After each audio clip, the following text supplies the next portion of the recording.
नमस्कार दोस्तों, स्वागत है आपका आज के मुख्य समाचार में। सबसे पहली बड़ी खबर में आपको बताएंगे, अखिलेश का कुनबा हुआ और मजबूत, शिवपाल राजभर के बाद अब चंद्रशेखर भी आए साथ। इसी के साथ दूसरी बड़ी खबर में जिक्र होगा कि कुंडा में राजा भैया का सामना करने के लिए मजबूत प्रत्याशी की खोज में जुटी सपा, कई नाम चर्चा में। तीसरी बड़ी खबर में आपको बताएंगे कि दिल्ली में गणतंत्र दिवस से पहले संदिग्ध बैग में मिला आईडी, पुलिस और सुरक्षा एजेंसियों के उड़े होश। दोस्तों, हर एक खबर की गहराई में आपको ले जाएंगे, लेकिन उससे पहले अगर आपको भी ऐसा लगता है कि भाजपा की उल्टी गिनती शुरू हो चुकी है, तो आप अभी इस वीडियो को लाइक कीजिए और इस लाल बटन को दबाकर चैनल को सब्सक्राइब करके घंटी बजाइए और कमेंट में लिखिए जय हिंद। अखिलेश का कुनबा हुआ और मजबूत, शिवपाल राजभर के बाद अब चंद्रशेखर भी आए साथ। जी हाँ दोस्तों, उत्तर प्रदेश विधानसभा चुनाव में सत्ताधारी भारतीय जनता पार्टी को टक्कर देने के लिए समाजवादी पार्टी के मुखिया अखिलेश यादव लगातार अपना कुनबा मजबूत करने में लगे हुए हैं।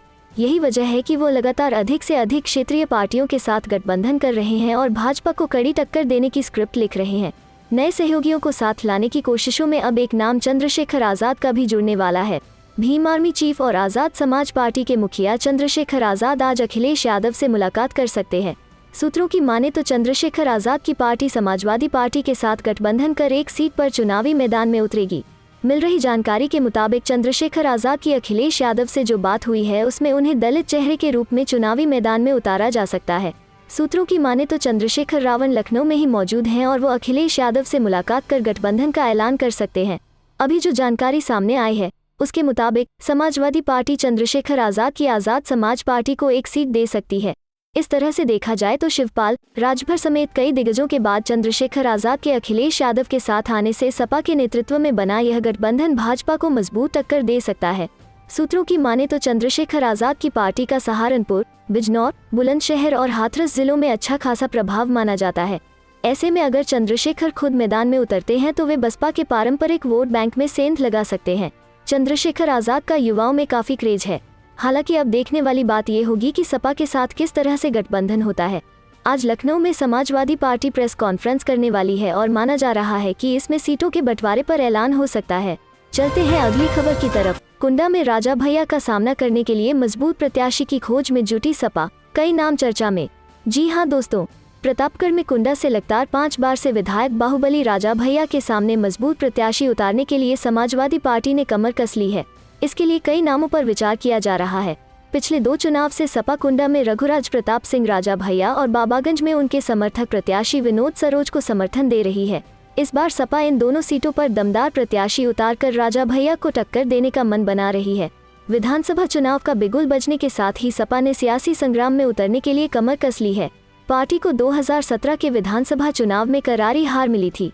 कुंडा और बाबागंज विधानसभा में सपा ने राजा भैया और उनके समर्थक विनोद सरोज को समर्थन दिया था। अब 2022 के चुनाव में जातीय समीकरणों और भाजपा से नाराज वोटरों को लामबंद कर पार्टी ने फिर से 2012 के नतीजे दोहराने की हसरत पाल रखी है। जिले की 4 सीटों पर सपा सीधी लड़ाई में दिखती नजर आ रही है। जिले में 2012 के विधानसभा चुनाव में सपा ने कुंडा में राजा भैया तो बाबागंज में विनोद सरोज को समर्थन दिया था।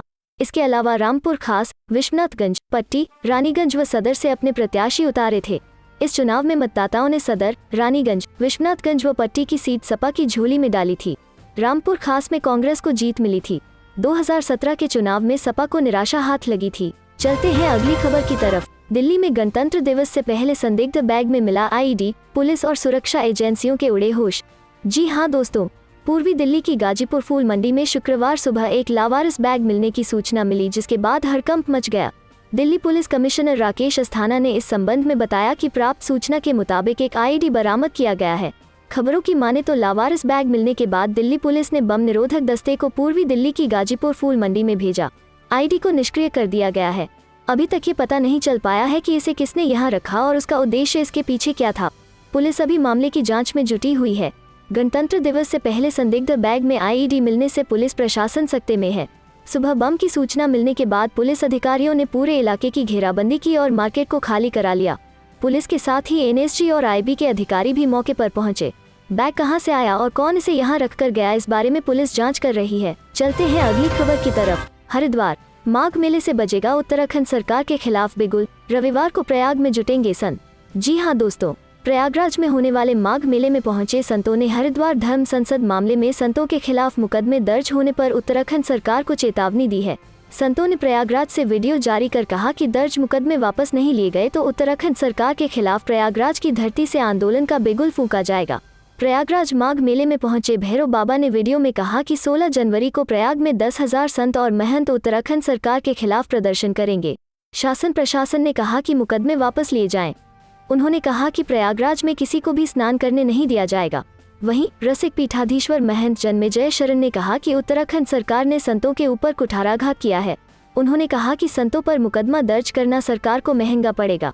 सभी धर्माचार्य उत्तराखंड सरकार के इस कार्य की घोर निंदा करते हैं। चलते हैं अगली खबर की तरफ। कांग्रेस ने पहली लिस्ट में मुस्लिम, ब्राह्मण और ठाकुरों पर लगाया दांव। प्रदेश अध्यक्ष लल्लू यहां से लड़ेंगे चुनाव।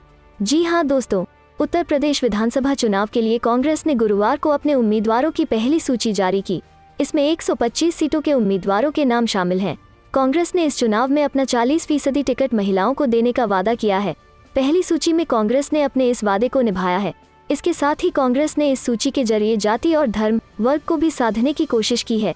इस सूची में अधिक टिकट मुस्लिम, ब्राह्मण, ठाकुर और जाटव को दिए गए हैं। कांग्रेस की पहली लिस्ट में सबसे ज्यादा 20 नाम मुस्लिम प्रत्याशियों के हैं। इसमें 11 सामान्य तो 8 ओबीसी वर्ग से हैं। पहली लिस्ट में मुस्लिम के बाद सबसे अधिक 18 टिकट ब्राह्मणों को मिले हैं। जाटव समाज को 15 और ठाकुरों को 14 टिकट दिए गए हैं। योगी सरकार के 15वें विधायक का इस्तीफा, दिन भर में 7वां विकेट गिरा। जी हां दोस्तों, यूपी विधानसभा चुनाव से पहले सत्ताधारी भारतीय जनता पार्टी में विधायकों के इस्तीफे का सिलसिला थमने का नाम नहीं ले रहा है। गुरुवार को एक के बाद एक 7 विधायकों ने पार्टी से इस्तीफा दे दिया। इस क्रम में नए इस्तीफा देने वाले विधायकों में अपना दल के चौधरी अमर सिंह का नाम शामिल हुआ है। बता दें कि अपना दल यूपी में सत्ताधारी भाजपा की सहयोगी पार्टी है। अपना दल के विधायक चौधरी अमर सिंह ने इस्तीफा देने के बाद कहा कि अभी और लोग पार्टी छोड़कर हमारे साथ आएंगे। चौधरी अमर सिंह सपा में शामिल होंगे। उन्होंने कहा, मैंने अपना इस्तीफा दे दिया है। आज अखिलेश यादव से मुलाकात की और उनके साथ जुड़ूंगा। यह सरकार झूठी है, कोई विकास नहीं हुआ। जल्द ही और लोग हमारे साथ जुड़ेंगे। अमर सिंह उत्तर प्रदेश के सिद्धार्थनगर जिले की 17वीं विधानसभा के सदस्य हैं। वो उत्तर प्रदेश के शोहरतगढ़ निर्वाचन क्षेत्र से विधायक हैं। उत्तर प्रदेश की सत्तारूढ़ भारतीय जनता पार्टी में भगदड़ सी मची है। अब तक कुल 15 विधायकों ने इस्तीफा दे दिया है। इनमें स्वामी प्रसाद मौर्य जैसे मंत्री भी शामिल हैं, जिन्होंने भगवा पार्टी पर ओबीसी और दलितों को नजरअंदाज करने का आरोप लगाते हुए इस्तीफा दे दिया था। बीजेपी के 7 विधायकों ने गुरुवार को पार्टी से इस्तीफा दे दिया।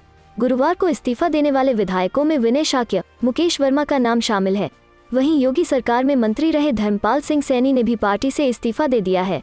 सूत्रों से मिल रही जानकारी के मुताबिक बाला प्रसाद अवस्थी और रामफेन पांडे ने भी बीजेपी से इस्तीफा दे दिया है। इन सभी को मिलाकर अकेले गुरुवार को ही 7 विधायक पार्टी से इस्तीफा दे चुके हैं। चलते हैं अगली खबर की तरफ। समाजवादी पार्टी और आरएलडी की तरफ से पहली लिस्ट जारी, 29 उम्मीदवारों को दिया टिकट। जी हां दोस्तों, राष्ट्रीय लोकदल और समाजवादी पार्टी के गठबंधन ने गुरुवार को प्रत्याशियों की पहली सूची जारी कर दी है। रालोद सपा के गठबंधन ने 29 प्रत्याशियों की घोषणा करते हुए ट्वीट किया, राष्ट्रीय लोकदल समाजवादी पार्टी का गठबंधन उत्तर प्रदेश में लाएगा परिवर्तन, युवा किसान के विकास का मंत्र आ रहे हैं अखिलेश और जयंत। वहीं प्रत्याशियों का ऐलान करने के बाद रालोद के राष्ट्रीय अध्यक्ष जयंत चौधरी ने लिखा, मुझे विश्वास है गठबंधन के सभी कार्यकर्ता एकजुट होकर इन प्रत्याशियों के चुनाव में पूरी निष्ठा से मेहनत करेंगे। एक एक विधायक से बनेगी आपकी विधानसभा, आपकी सरकार। रालोद ने जो सूची जारी की है उसके अनुसार विधानसभा संख्या 8 कैराना से सपा के नाहिद हसन, विधानसभा संख्या 10 शामली से रालोद के प्रसन्न चौधरी, विधानसभा संख्या 12 चरथावल से सपा के पंकज मलिक, विधानसभा संख्या 13 पुरकाजी से रालोद के अनिल कुमार को टिकट दिया है। इसके साथ ही विधानसभा संख्या खतौली से रालोद के राजपाल सिंह सैनी, विधानसभा संख्या 21 नहटौर से रालोद के मुंशी राम, विधानसभा संख्या 46 किठौर से सपा के शाहिद मंजूर, विधानसभा संख्या 48 मेरठ से सपा के रफीक अंसारी, विधानसभा संख्या 52 बागपत से रालोद के अहमद हमीद, विधानसभा संख्या 53 लोनी से रालोद के मदन भैया को टिकट मिला है। चलते हैं अगली खबर की तरफ। कांग्रेस की स्थिति मजबूत करने में जुटी प्रियंका, योगी पर उठाए सवाल, पार्टी छोड़ रहे नेताओं के लिए कहा। जी हां दोस्तों, कांग्रेस महासचिव प्रियंका गांधी ने उत्तर प्रदेश विधानसभा चुनाव में कांग्रेस की कमान संभालते हुए गुरुवार को कहा कि उनकी पार्टी प्रदेश में नकारात्मक नहीं बल्कि सकारात्मक चुनाव प्रचार करेगी ताकि राज्य के भविष्य को संवारा जा सके। उन्होंने विधानसभा चुनाव के लिए 125 उम्मीदवारों की पहली सूची जारी करते हुए यह भी कहा कि इस चुनाव के बाद भी वो उत्तर प्रदेश में पार्टी को मजबूत करने के लिए काम करती रहेंगी। कांग्रेस के इन 125 उम्मीदवारों में 50 महिला उम्मीदवार भी शामिल हैं। कांग्रेस की उत्तर प्रदेश प्रभारी ने संवाददाताओं से कहा, हमारा लक्ष्य यह है कि हमारी पार्टी मजबूत बने। हमने अपने कार्यकर्ताओं से कहा है कि हम नकारात्मक नहीं, सकारात्मक चुनाव प्रचार करेंगे। हम चाहते हैं कि विकास, महिला सशक्तिकरण की बात हो, दलितों के विकास की बात हो, प्रदेश की समस्याओं के समाधान की बात हो, प्रदेश का भविष्य उज्जवल बनाने की बात हो। उन्होंने ये टिप्पणी उस वक्त की है जब कुछ दिनों पहले ही मुख्यमंत्री योगी आदित्यनाथ ने कहा था कि यह चुनाव 80% बनाम 20% होगा। दूसरी तरफ समाजवादी पार्टी के अध्यक्ष अखिलेश यादव भी सामाजिक न्याय के मुद्दे को अपने चुनाव प्रचार के केंद्र बिंदु में रखते नजर आ रहे हैं। प्रियंका ने मुख्यमंत्री का नाम लिए बगैर उन पर निशाना साधते हुए सवाल किया, बेरोजगार नौजवानों का प्रतिशत क्यों नहीं गिना जा रहा है? क्या वे महत्वपूर्ण नहीं हैं? जिन महिलाओं पर अत्याचार हो रहा है, उनके बारे में क्यों नहीं सोचा जा रहा है?